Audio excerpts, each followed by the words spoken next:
would give him more information about how to get where she wanted to go as they got closer. And so this really intrigued the driver. And so after he began going in this direction, he turned to her again and said, can you tell me anything more about where we're going? This is really weird that you're not giving me any more information. And so finally, Dewey relented and she told him she was going to see the shaman. A shaman, in simple terms, is someone who uses magic to cure the sick. The driver did think it was odd that this girl was going to see the shaman in the middle of the night and she was being so secretive about it, but after he dropped her off, he hadn't given it much thought until he found out she had died. The police approached the shaman, who was 45-year-old Ahmad Siraji, and they asked him if he had been with Dewey on the night of April 24th. Initially, Siraji said no, he had not been with her and he had no idea what happened to her, but after police searched his house and found Dewey's belongings inside, Siraji said, okay, I've been lying and I have a confession to make. And he would very nonchalantly tell police that not only had he killed Dewey, he'd also killed dozens of other women the same way and buried them in the sugarcane field. And so the police went out to the field and started looking around, and they found all these mounds of dirt all over the place, and under them were women buried up to their neck. After the excavation was all done, the police believed they found the bodies of 42 different women, but truthfully, that was just a guess. They believed there could be more. During his trial, Siraji explained in detail why he did the things he did. He said back in 1986, so 11 years earlier, he had this vivid dream where his deceased father came to him and instructed him to drink the saliva of 70 women. And if he did that, he would become immortal. When Siraji woke up, he didn't chalk up this experience as just a strange dream. He believed he had just had a real interaction with the spirit of his dead father, and so he decided he would do as he was told. But his father didn't explain to him how he was going to extract the saliva from these 70 women. And so after thinking about it for a couple of days, Siraji decided the most efficient way to do it would be to just kill the women and then forcibly take their saliva. To find his victims, Siraji began telling people in his village that he had supernatural powers. That he was able to grant women specifically everlasting beauty and riches. And many people believed it. And so as this rumor spread not only around his village, but to surrounding areas, lots of women heard about it and came to him and requested his services. He would tell them to come back later that night when it was totally dark and to not tell anyone where they were going. Once they arrived, they would come inside of Siraji's house and they would pay him a fee that was roughly equivalent to $300. And then he would tell them he needed to perform a ritual to give them their beauty and their riches. And so they would leave his house, they would cut through a cemetery, and they would enter into that sugarcane field, and they would walk for a while until Siraji stopped them, and he would hand the woman a shovel and he would tell her to dig a hole in the ground, and he would assure her this is part of the ritual. And so he would stand there as she dug the hole until it was about waist deep, and then he would tell her to get in the hole and put her hands by her side. If she was at all nervous, he would just reassure her again that this is all part of the ritual, that lots of people have done this before, that it's totally safe. And so she'd get in the hole, she'd put her hands by her side, Siraji would take the shovel and he would fill the hole back in until she was completely immobilized, and then at this point Siraji would pull out a cable, he would wrap it around their neck, and he would strangle them to death. And then once they were dead, he would pull their body out of the hole, and then he would forcibly extract their saliva. And then after that, he would take the shovel again and dig the hole a little bit deeper, and then he would put the body back inside the hole, making sure their head was still sticking out of the ground.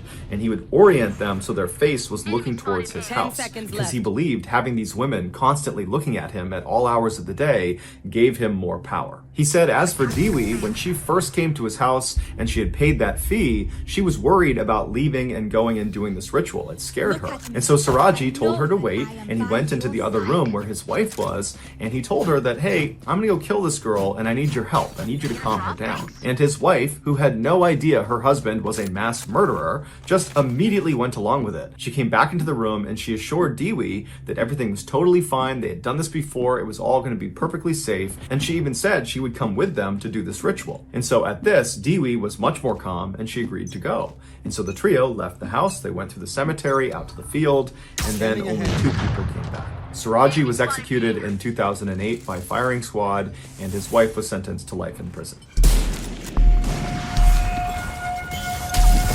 Around midnight on September 3rd, 1986, Doug Wells and his wife Kristen were pulling onto their street in western Montana when they noticed a camper parked in front of their house.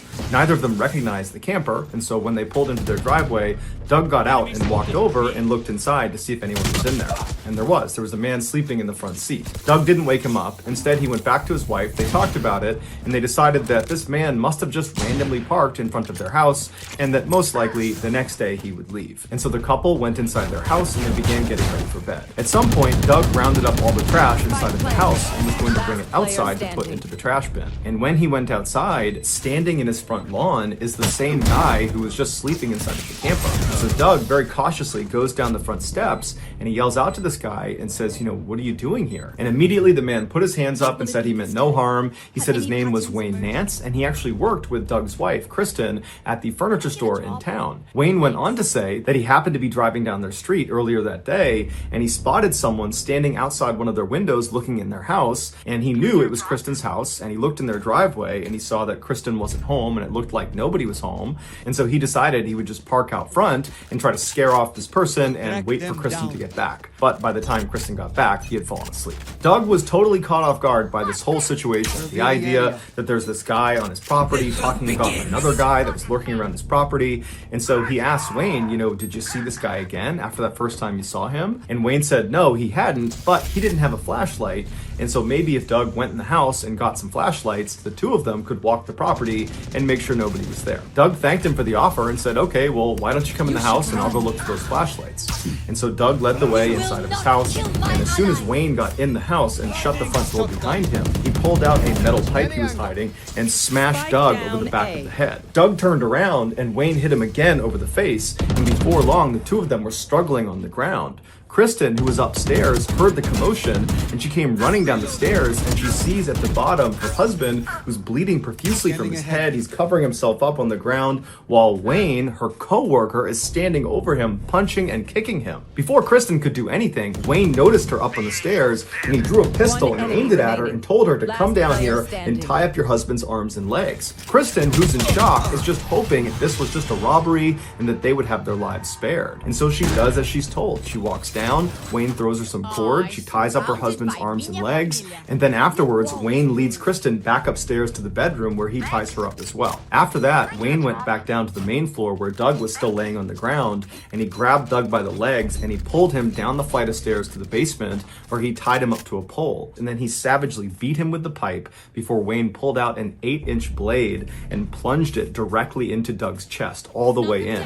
And then when he pulled it out again, Doug slumped over. Wayne went back upstairs all the way to the second floor to check on Kristen, and he saw she had managed to get partially out of her restraints, and she was reaching for the landline, and so he jumped on top of her and managed to restrain her all over again. And then after he was confident in her restraints, he went back downstairs to make sure Doug was dead. When he got down there, he saw Doug was still slouched over in the same position he had left him, and so Wayne assumed Doug must be dead. And Wayne went back upstairs to assault Kristen.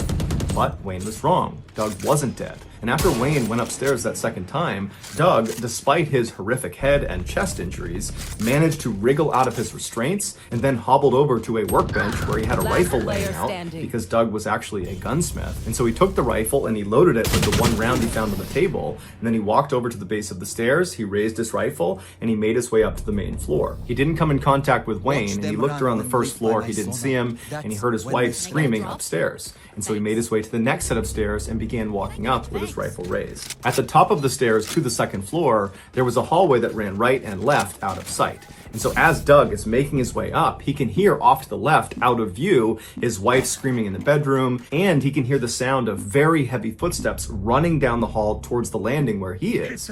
And so Doug positioned himself in the stairwell, he took aim about chest height with his rifle, and he waited for their attacker to show himself. And so as soon as Wayne came flying around the corner with his knife in his hand, Doug just fired one shot that struck him right in the stomach. Wayne fell backwards, totally shocked at what had just happened. He began to stagger, and Doug, meanwhile, turned his rifle around like a baseball bat because he didn't have any more rounds, and he just starts walking down the hall, smashing Wayne as Wayne continues to stumble and fall and try to run away from Doug. And finally, he gets away from Doug, charges into the bedroom where Kristen is, and he grabs his pistol, and he turns around and he fires 3 shots towards the door where Doug is now standing. And Doug, he's unfazed. One round hits him in the leg, the other two miss. He doesn't care. He just walks up to Wayne and begins bashing his head in with the back of this rifle. He hits him so many times that the buttstock of the rifle explodes and the metal of the rifle bends like an L. And at some point, Wayne drops the gun because he's getting viciously beaten on by Doug and his rifle. And Doug sees that, he grabs the pistol, and he fires the remaining rounds into Wayne's head. Police and paramedics would show up shortly thereafter, and Doug, Kristen, and their attacker Wayne were all rushed to the hospital. Doug and Kristen would make full recoveries. As for Wayne, he would die the following day from his injuries. After the incident, the police investigated Wayne Nance to see who this guy was, and they discovered that almost certainly he had been a serial killer that was connected to at least 6 cold case murders from 1974 to 1986. But because Wayne never confessed to any of these murders before he died, the true number of people he killed is still unknown. So that's going to do it, guys. If you found the secret in today's episode, let us know in the comments what it is and where you found it. If you're the first to do that, we'll pin you at the top of the comments section. If you got something out of today's video and you haven't done this already, please secretly use the like button's toothbrush to clean a dog's teeth and then just put the brush back. Also, please subscribe to our channel and turn on all notifications so you don't miss any of our weekly 3 or 4 video uploads. If you want to get in touch with me, you can direct message me on Instagram or on Twitter. My username for both platforms is the same. It's JohnBallin416. I also have a ton of content over on TikTok where my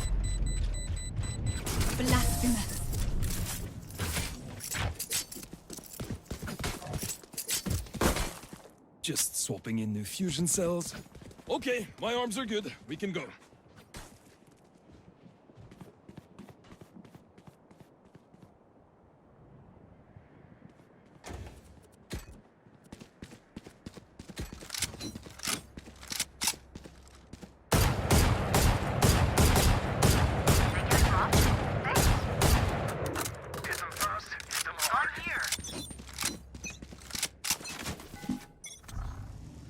Revealing area. Here goes the party! Spike down A.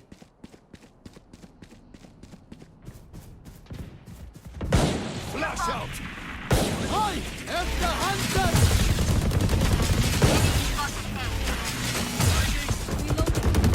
Nowhere to run! One enemy remaining.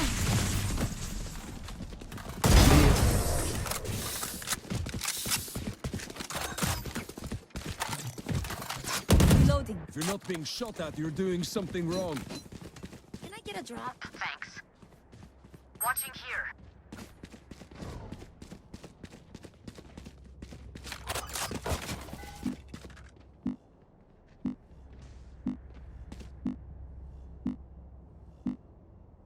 Right there.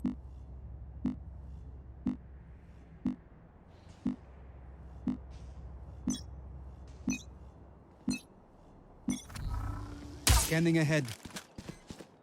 Satchel out. Reloading. Forever! Reloading. Flash out! Blasting!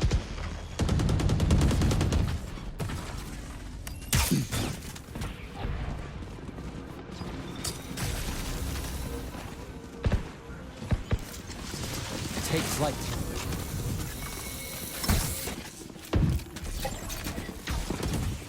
Shot down. Imposter killed.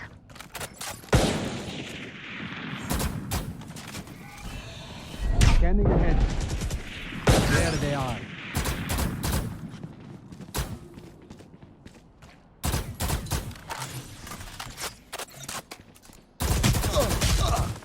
Your duty is not over. Still new.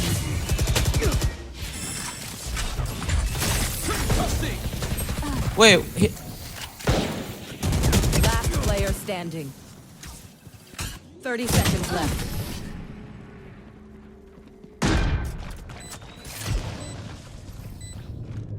No one beats my firepower. I got this.